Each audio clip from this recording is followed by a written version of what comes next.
네, 그래서 이 제도를 활용하는 게 좋을 것 같습니다. 네, 다음 보여주세요. 네, 다음. 박근 제도를 잘 활용하시는 게 필요할 것 같다 생각하고요. 노후에 필요한 5가지. 첫 번째가 이제 집이고요. 제일 중요한 게 집이라고 말씀드릴 수 있고, 다음 열심히. 두 번째는 이제 건강이고, 세 번째가 이제 일과 취미인데, 일과 취미가 중요한 이유는 우리가 은퇴하기 전에는 일과 취미가 분리되어 있었는데 은퇴를 하게 되면 일과 취미가 같아지게 되고 취미를 통해서도 어느 정도의 소득을 만드는 게 중요해집니다. 그래서 우리가 노후 준비를 한다는 거는 취미를 일 정도의 수준까지 좀 수준을 높여가는 그런 게 필요하다. 그래서 예를 들면 내가 자전거 타는 걸 좋아한다. 그러면 자전거를 수리해서 이걸로 약간의 소득을 만들 수 정도까지 하셔야 됩니다. 그러니까 취미 생활의 수준을 높여가는 게 노후 준비에 되게 의미가 있다 이렇게 생각할 수가 있습니다. 그 다음에 이제 가족과 친구와의 관계고 이런 모든 것들 하기 위해서 중요한 게 이제 돈이다 이렇게 말씀을 드릴 수가 있습니다. 다음 보시겠어요? 네, 네 다음 보시고요. 근데 이제 실제로 이제 우리 대표자분들 우리 여기 계신 대표분들은 노후 준비가 대체로 안 돼 있다고 생각하시는 분이 한 40% 정도 되고 실제로도 데이터 상으로도 한 40% 이상이 노후 생활에 어려움을 겪는 분들이 많이 있습니다. 다음. 그래서 이제 노후 준비할 때 이제 중요한 게 일단은 노후 준비에 제일 중요한 거는 본인 사업에 집중을 해서 돈을 잘 버는 게 중요하고 그 다음에 이제 적정한 급여, 적정한 보람, 적정한 퇴직금을 받는 게 필요하다고 볼 수가 있는데요. 다음 보시겠어요. 우리가 노후 준비를 할 때 회사의 재무 사항을 회사에 있는 돈을 결국은 이제 은퇴 자금의 돈으로 가져오는 이런 과정들이 필요하고요. 다음 보시겠어요. 적당한 급여. 우리가 지금 뭐 급여라 그러면 보통 예전에는 소득세 내야 되고 또 4대 보험 나오니까 좀 조금만 책정을 하자 이렇게 하는 경우들이 많은데 이것들은 결국은 다 세금으로 나오기 때문에 너무 급여를 적게 가지고는 적당하지 않다라는 말씀드릴 수 있고 다음 배당도 저희가 이 회사에 있는 어떤 그 회사의 재산을 나의 재산으로 환원하는 과정이기 때문에 적정 수준에서 배당을 가져가는 게 필요하고 또 자녀분들에게 어느 정도 이제 상속을 고려해서 자녀를 이제 주주로 넣고 차등 배당을 해주는 이런 방법들을 많이 사용하고 있습니다. 그 다음에 이제 퇴직금이 있는데 이 퇴직금 같은 경우에는 보통 소득세율이 예를 들면 내가 30% 소득세를 내고 있다. 그러면 이 퇴직금으로 가져가는 경우는 절반 이하이기 때문에 가급적이면 퇴직금 형태로 많이 가져가는 게 필요하다 이렇게 볼 수 있고요. 그리고 이 퇴직금 같은 경우는 분류가세라 해서 세율이 크게 높아지지 않는 특징이 있고 나머지 배당이나 급여 같은 경우는 이제 종합소득세 가세가 되기 때문에 그의 소득이 많이 발생하는 경우라 하더라도 가급적인 퇴직금 쪽으로 많이 이전을 시킬 수 있도록 그렇게 하는 게 필요합니다. 예를 들어서 내가 우리 회사가 DC 제도를 운영하고 있다 그러면은 DC로 퇴직금으로 그해 받을 그 일종의 그 경험 성과급 같은 것들을 퇴직금으로 넣는 방법들이 가능하시거든요. 그렇게 하게 되면은 세금을 좀 많이 줄일 수가 있다. 결국 내 돈이니까. 네, 다음. 네, 다음.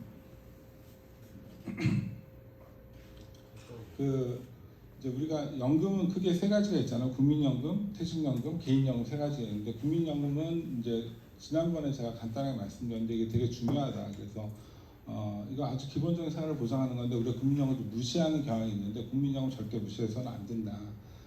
말씀을 드릴 수가 있고요. 국민연금은 이제 우리가 9% 정도 소득의 9% 정도를 이제 책정해서 국민연금으로 적립이 되는 거고 65세부터 그리고 지금 이제 68년생 이전 분들은 63세부터 나오죠. 네, 그렇게 해서 이제 죽을 때까지 받는 거 이걸 늘려받는 제일 좋은 방법은 추납이라는 제도가 있습니다. 그동안 안 냈던 게 있으면은 나중에 모아서 내는 거예요. 그래서 추납을 하게 되면은 수령액이 많이 늘어나는 그런 효과가 있고 그 다음에 기간 늘리는 임의가입. 예를 들면 내가 주부인데 가입이 안 돼 있어. 그러면은 그 기간 동안에 임의를 가입해가지고 납입을 하실 수가 있습니다. 그리고 이제 연기연금이라 해서 나중에 연금을 탈 때 내가 소득이 있는 경우에는 연금 수령하지 말고 나중에 좀 늦춰가지고 타게 되면 1년에 한 7%씩 늘어나게 됩니다. 그러니까 예를 들면 내가 건강 상태가 괜찮고 지금 소득이 있어. 그리고 65세가 됐는데 지금도 내가 일을 하고 있어. 그러면은 연기연금을 신청하셔가지고 늦춰서 받으시면은 그만큼 늘어나게 됩니다. 1년에 7%. 근데 내가 건강 상태가 안 좋아. 그런 경우는 빨리 받으시는 게 낫고. 국민연금은 이게 남녀 차별이 없고 다 좋은데 내가 가면 못 받습니다. 그러니까 국민연금은 이제 이런 식으로 활용하시는 게 좋습니다. 자, 그 다음에 퇴직연금이고요. 퇴직연금은 이제 회사가 퇴직금을 제공을 해주는 형태로 운영이 되는 거고요. 꺼져버리고. 네, 퇴직금은 그렇게 운영이 되는데 보통 퇴직금이라 그러면은 그 연봉의 12분의 1 정도가 적립된다. 근데 대표의 경우는 10분의 1 정도 적립된다. 이렇게 보시면 될 것 같아요. 자, 퇴직금은 내가 개인 사업자인 경우하고 그 다음에 이제 법인 사업자인 경우로 나눌 수가 있는데 개인 사업자인 경우는 퇴직금 제도로 운영하셔야 되고 이 개인 사업자인 경우에는 퇴직연금 형태로는 가입이 안 되시고 퇴직금으로 가입이 되는데 요거는 세금 혜택이 없어요. 그러니까 그냥 내가 적립해가지고 내가 가져가는 그런 구조다 이렇게 보시면 되고요.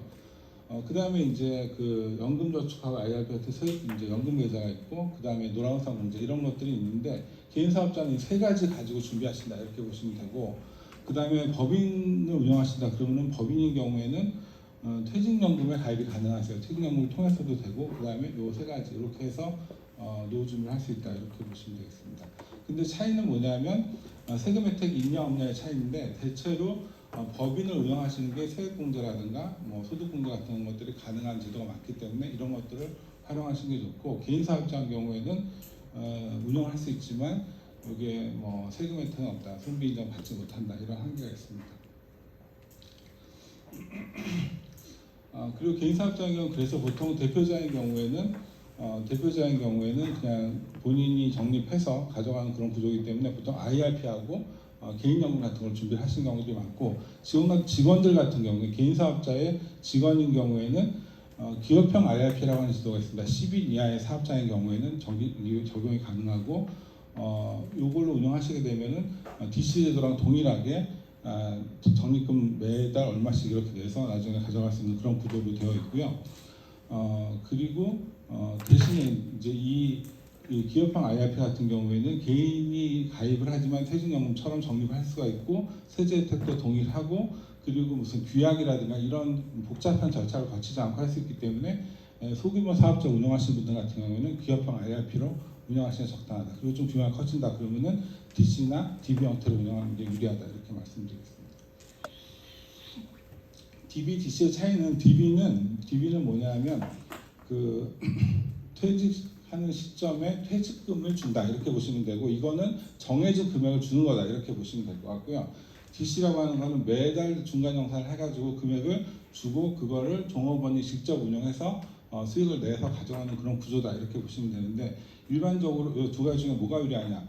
그 DB형이 유리한 경우는 급여 상승률이 한 5% 이상인 경우에는 DB형으로 가져가는 게 좋고 그 5%가 안 되는 경우에는 DC형 또는 임금 피크가 되어 있는 분들은 DC형으로 운영하는 게 좋다 이렇게 일반적으로 말씀을 드립니다.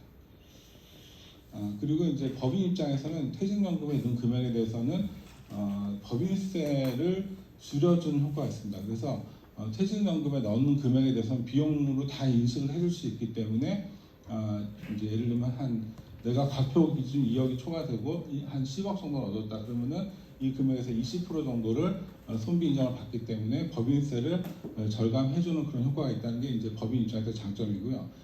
개인 입장에서는 퇴직금을 금융가에 넣어주니까 안전하다는 장점이 있고 그 다음에 이직하더라도 퇴직금을 내가 찾아가지고 쓰지 않고 계속 운영을 함으로 해서 그 노후자금을 활용할 수 있다는 점 장점이 있고 그 다음에 이제 퇴직금에서 발생하는 운용 수익이 있잖아요. 예를 들면 내가 DB나 DC에 돈을 넣어가지고 1년에 뭐 5% 10% 정도 수익이 났다. 그 금액에 대해서는 일단 과세 없이 이제 운영이 된다는 거예요. 나중에 탈 때 조금 세금을 내긴 하지만 그 세율이 굉장히 낮아요. 한 5% 3%밖에 안 되기 때문에 운용 기간 중에 세금이 하나도 없다는 거. 그다음에 연금을 수령할 이제 이 나중에 퇴직금을 수령할 때 연금 형태로 타게 되면은 퇴직소득세마저도 감면을 또 해주는 이런 효과가 있습니다. 그래서 이 직원 입장에서는 퇴직금을 DC로 운영하는 게 DB나 DC로 운영하는 거, 그 중에서도 DC로 운영하는 게 절세상으로 유리하다. 회사 입장에서도 절세상 유리하고 퇴직금 직원 입장에서는 유리하다 이렇게 볼 수가 있습니다. 자, 그다음 임원 같은 경우는 어떠하냐? 임원의 경우는 이게 잘 안 보이는데 임원의 경우는 회사 입장에서는 송금이 인정되는 게 있고 안 되는 게 있습니다. 인정이 안 되는 거는 이제 근로로 인정해서 요거는 상여 처리하는 그런 방식이고, 인정이 되는 경우는 퇴직금으로 해서 비용으로 이제 인식을 할 수 있게 되어 있고요. 개인 입장에서는 이제 근로소득이나 퇴직소득으로 이제 인식을 할 수 있도록 그렇게 되어 있습니다. 화살표가 안 보이네. 예를 들어서 오기동 대표라는 분이 있어요. 이분 같은 경우에 이거 좀 복잡하니까 간단하게 설명드릴게요.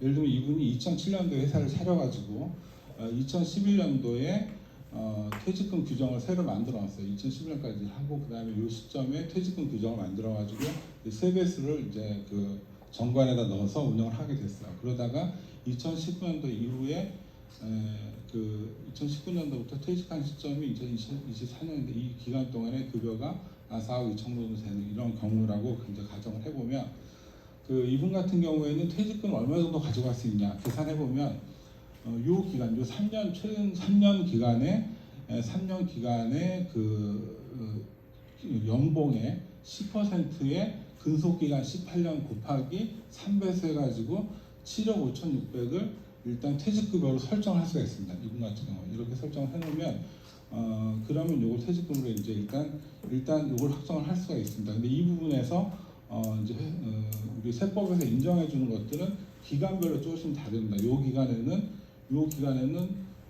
예를 들면은 5년에 대해서는 그 10% 5년 연봉의 10% 곱하기 근속연수로 이렇게 인정을 해주고요. 그다음 요 기간에 2019년 이제 임원 퇴직금 규정을 만든 이 기간에는 3배수로 인정을 해주고 10%의 3배수 이렇게 연봉의 10%의 3배수를 규정해줬고 그렇게 해서 이렇게 그다음에 2020년 이후 거에 대해서는 2배수 이렇게 요건 3배수 요건 2배수 이렇게 정해서 최종적으로 이분이 이제 인식받는 퇴직소득은 6억 3천 정도 인식이 되고 나머지 1억 1,800에 대해서는 근로소득 인정을 해서 이분 같은 경우는 1억 7억 5천 정도를 가져가되 이 퇴직소득은 요거는 퇴직소득세 적용을 받는 거고 요분에 대해서는 이제 근로소득세로 이제 적용을 받는 그런 구조로 있습니다. 이거는 그 여기 계신 분 중에 누가 물어보셔가지고 제가 찾아본 케이스입니다. 네.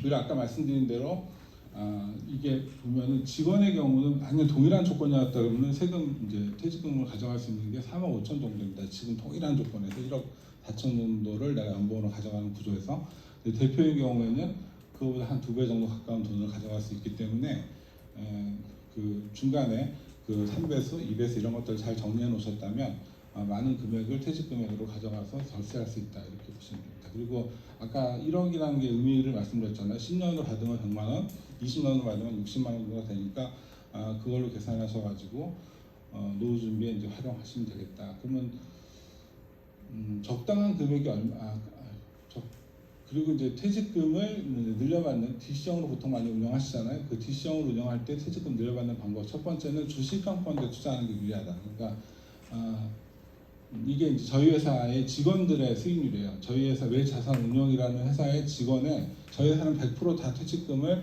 펀드로 운영하고 있어요. 그래서 수익률이 대략 한 요 정도 나오고 있어요. 47%. 근데 지금 좀 떨어지긴 했지만 그래도 한 30% 나옵니다. 근데 같은 기간에 타사에 평균적으로 보면 한 8.5% 나왔기 때문에 DC 펀드로 운영하는 경우, 주식형 펀드, 주식하고 채권형 펀드로 운영하는 경우가 일반적으로 한 3배에서 한 5배 정도의 수익을 내고 있다 이렇게 볼 수가 있습니다. 그래서 주식형 펀드로 넣는 게 중요하고요. 그 다음에 두 번째 중요한 거는 경영성과 같은 것들을 급여로 받지 말고 퇴직금으로 넣으시게 되면은 세금도 줄일 수가 있고 그해 소득이 안 잡히기 때문에 이 소득도 줄이는 효과가 있습니다. 예를 들면 내가 그해 1억 정도 연봉을 가지고 받았고 5천만 원 정도를 내가 그 보너스로 척장을 한다 이런 경우에는 급여를 받게 되면 1억 5천에 대한 세금을 내셔야 되잖아요. 근데 이거를 만약에 5천만 원 이론적으로 전부 다 퇴직금을 넣는다 그럼 1억에 대해서만 세금이 나오는 거고 5천만에 대해서는 별도 세금이 나오는 거기 때문에 이 종합소득세를 확 낮추는 이런 효과가 있습니다. 그래서 가급적이면은 경영성과급, 보너스 같은 것들을 이걸로 받지 마시고 이걸로 받아라. 퇴직금으로 받는 게 유리하다. 그렇게 말씀드리겠습니다. 그다음에 이제 중간 정산을 하신 경우는 과거 기록을 이제 좀 이어가지고 근속기간을 인정받을 수가 있습니다. 그렇게 하게 되면은 세금을 또 줄일 수 있는 효과가 있다. 보시면은 이제 근속기간이 예를 들면 유급인 퇴직소득이 5억이라고 가정했다고 치면은 20년 근속했다 그러면은 13% 정도 세금이 적용이 되거든요. 퇴직소득세를 했을 때. 근데 이걸 만약에 근로소득세 한다 그러면은 34% 거의 3배 세금이 나오기 때문에 이 차이가 굉장히 크다라는 거예요. 그래서 가급적이면 퇴직소득으로 운영하시는 게 유리하다. 개인형 IRP라고 하는 건 퇴직금을 받는 계좌를 IRP라고 합니다. IRP라고 하는 계좌로 운영이 되는데 이 IRP 계좌 옛날에는 퇴직금을 받는 용도로만 사용을 했는데 지금은 이거를 그 개인이 또 추가 나입을 해가지고 세금을 혜택을 보면서 퇴직금을 만드는 그런 용도로 활용을 하고 있는데 예를 들면 보통 회사 다니다가 회사 이제 퇴사하시게 되면은 옛날에 찾아서 썼죠. 근데 지금은 이 IRP 계좌 넣으시면 되고 또 다른 데 들어가서 또 운영하다가 또 이직하게 되면은 여기다 넣었다가 또 다른 회사를 운영하다 이렇게 퇴직금을 쭉 이렇게 IRP 계좌를 운영하는 이런 형태로 활용을 하는 게 유리하다 이렇게 말씀드립니다. 그래서 나중에 탈 때 이 금액에 대해서는 운용수익에 대한 과세가 없었고 그 다음에 받을 때 퇴직소득세 감면을 또 해준다 이런 장점이 있으니까 IRP 계좌는 퇴직금을 받아서 운영하는 계좌 그리고 여유자금 있으면 더 넣어가지고 활용하는 계좌를 쓰면 좋겠다 이렇게 보시면 되겠습니다. 개인연금은 오늘 시간이 없어서 이 정도로 마무리를 하고 개인연금은 뭐 가입하시는 유리한 분들이 많이 있습니다. 뭐 세공제도 해주고 과세연도 해주고 그 다음에 이제 나중에 탈 때 분리과세 해주고 그러니까 연에 1,200만 원 이하로 타는 경우에는 분리과세 된다. 그러니까 예를 들어서 저하고 이제 와이프하고 둘이서 각각 나눠서 한다 그러면 연에 2,400까지는 세금이 거의 없이 수령할 수 있다 이렇게 보시면 되고 그 이후 금액이 넘어간다 하더라도 과거에는 종합소득세라는 무서운 게 있었는데 지금은 그게 없어지고 15.4%라고 하는 분리과세가 적용되고 있기 때문에 최대 세율이 15%밖에 안 된다 이렇게 보시면 되겠습니다.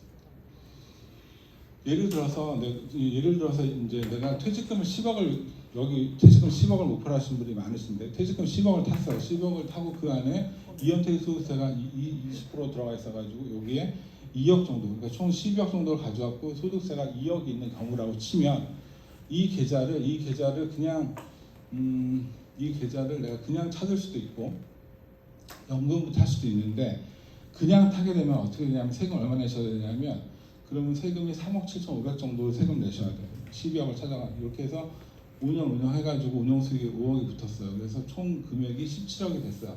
이 17억이 된 상태에서 이걸 내가 돈이 필요하면은 연금처럼 찾았으면 되고 필요 없으면은 나중에 그냥 애기한테 물려줄 수도 있거든요. 근데 이거를 이 17억이 되는 시점에서 내가 만약에 세금을 그냥 일부째 다 찾아버렸다 그런 경우에는 세금이 3억 7,500 정도가 나오게 됩니다. 그런데 만약에 이거를 내가 연금 형태로 쭉 타다가 그리고 만약에 그러다 죽었어 조금씩 타다가 이제 사망했어 그런 경우에 세금이 어떻게 되냐면 이 연금소득세율로 일단 요 운용 수익에 대한 과세는 연금소득세로 적용이 돼요. 사망 시점에 연금소득세가 요때 과세되는 세율이에요. 이렇게 되고 그 다음에 이연퇴직 소득세도 역시 감면이 됩니다. 그러니까 이연퇴직세에서 30%에서 40% 정도 감면이 되는데 30% 감면이라고 가정했을 때 그때 내가 내는 세금은 얼마냐면 1억 5,600이에요. 그러니까 연금 계좌에 이걸 만약에 일반 계좌 운영하다가 이걸 만약에 찾을 경우에는 3억 7,300이지만 연금 계좌에 넣고 있다가 내가 사망했을 경우에 내는 세금은 1억 5,600밖에 안 되기 때문에 연금 계좌로 넣어놓는 게 필요하면 찾아 쓰는 거고 필요하지 않아서 만약에 내가 사망해서 애기한테 물려주는 경우를 하더라도 세율을 낮추는 효과가 있다. 물론 여기에 저기 상속세 별도예요. 상속세는 여기나 똑같이 별도인데 연금 계좌 넣어서 상속재산으로 넘기는 게 상당히 유리하다. 그래서 돈이 있으면은 제가 막 급하게 말씀드려서 중간에 많이 빼먹었는데 돈이 있을 때는 연금 계좌 넣는 게 굉장히 유리하다. 연금저축이나 IRP 계좌 넣어놔서 세금 혜택을 볼 수 있도록 만들어 놓는 게 굉장히 유리하고 과거에는 연금 계좌 많이 넣어놓으면은 연에 1,200 이상 수령하면 종합소득세가 과세가 된다 이런 문제가 있었는데 지금은 그 문제를 이번 세법 개정을 해결했기 때문에 앞으로는 연계자를 많이 넣으시는 게 무조건 유리하다 그렇게 보시면 되고 이 연계자 이름 뭐냐면 연금저축이라는 이름으로 되어 있고요 아니면은 IRP라는 이름으로 되어 있어요. 그러니까 그 계좌에다가 넣으시는 게 유리하다 이렇게 말씀드립니다. 시간이 없어서 여기까지만 말씀드리고 제 질문 두 가지를 하겠습니다. 첫 번째는 일단 회사에 연금저축 퇴직연금 제도가 어떻게 되는지를 모르시는 분도 많아요. 모르시는 분들도 많기 때문에 회사의 퇴직연금 제도가 어떻게 되는지 한번 서로 이야기 나눠주시면 좋을 것 같고요. 그 제도가 지금 말씀드린 대로 퇴직금 제도일 수 있어요. 그러니까 아무런 연금저축, 그러니까 퇴직연금 제도가 아닌 경우도 있고요. 아니고 그냥 옛날 퇴직금 제도를 운영하시는 분도 있어요. 이런 경우는 어떤 게 불리한지를 오늘 좀 서로 이야기하시면 좋을 것 같고, 그다음에 퇴직연금으로 운영이 되고 있다 그러면 이게 DB인지 DC인지도 또 중요해요. DB 같은 경우에는 회사가 알아서 주는 거예요. 그래서 직원들한테 퇴직하기 3개월 평균 임금 곱하기 평균 임금 통상임금의 통상임금 12분의 1 곱하기 근속연수를 해주기 때문에 DB의 경우는 회사의 부담이 상당히 커요. 만약에 직원들 급여 상승이 높다면. DC 같은 경우는 좀 그런 부분에서 자유롭다. 그래서 우리 회사가 운영하고 있는 퇴직연금 제도가 뭔지를 일단 아는 게 중요하다. 그래서 이거 서로 이야기해 주시고요. 그 다음에 이제 은퇴 시점에 그 퇴직금을 얼마 정도 생각하시는지 이것도 생각을 하시는 게 필요한데, 다른 이유보다 이 퇴직금을 얼마 정도 가져갈지가 결국은 내 노후 생활의 어떤 중요한 척도가 될 수 있고, 그리고 더 중요한 거는 퇴직금이라고 하는 거를 얼마 정도 가져가겠다라는 목표가 있어야 거기에 맞춰서 다른 것들을 정할 수가 있기 때문에 이 두 가지를 한번 말씀을 해봐주시면 좋을 것 같습니다. 공감이 되고요. 이제 많이 문제 물어보시는 것 중에서 보면은 그러면은 이제 DB로 하는 게 좋으냐 또는 DC로 하는 게 좋으냐, DC로 한다 그러면은 뭐 어디다 해야 되냐, 뭐 은행에다 하는 게 좋으냐, 아니면 뭐 증권회사에다 하는 게 좋으냐, 보험회사에다 하는 게 좋으냐, 이렇게 그런 것들 많이 궁금하시는데, 제가 보기에는 그런 것 같아요. 보통 회사 입장에서 본다 그러면 DC가 유리해요. 왜냐하면 그 해에 정산해버리고 퇴직금 정산 매년 해주고 비용 털고 이렇게 하는 게 좋거든요. 세금 절감도 되고. 그러니까 DC가 기본적으로 회사 입장에 유리합니다. 근데 직원 입장에서는 좀 생각이 많죠. 직원 입장에서는 DC가 유리할 때도 있고 DB가 유리할 때도 있어요. DC가 유리한 경우에는 본인의 소득이 어느 정도 이제 그 상승률이 낮을 때 그때는 DC가 유리하지만 또 소득이 높을 때, 그러니까 대리 과장 때는 또 DB가 유리해요. 그러니까 직원들 입장에서는 DB, DC 고민이 많지만 회사 입장에서, 대표자 입장에서는 DC가 유리하다, 그렇게 말씀드릴 수가 있고요. 그 다음에 내 입장에서는 그럼 뭐가 유리하냐, 내가 지금 DC를 선택을 했는데 그러면 뭐가 유리하냐, 그러면 그때는 이제 어떤 게 유리하냐 이걸 말씀하시는 건데, 보통 그건 본인의 나이, 그 다음에 연금을 타는 시점, 연금 개시 시점, 그 다음에 본인의 성향, 이 세 가지가 제일 중요해요.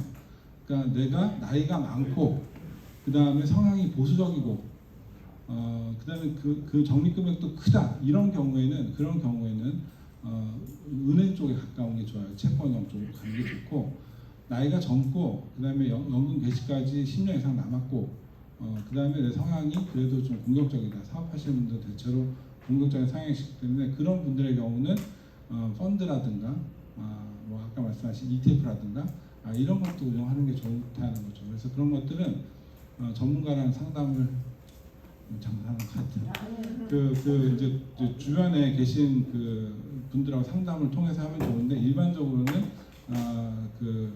5년 이상의 기간이 남아 있고, 그다음에 나이가 60세가 안 된 경우에는 대체로 펀드를 통해서 하는 게 유리하다, 그렇게 말씀을 드릴 수가 있겠습니다.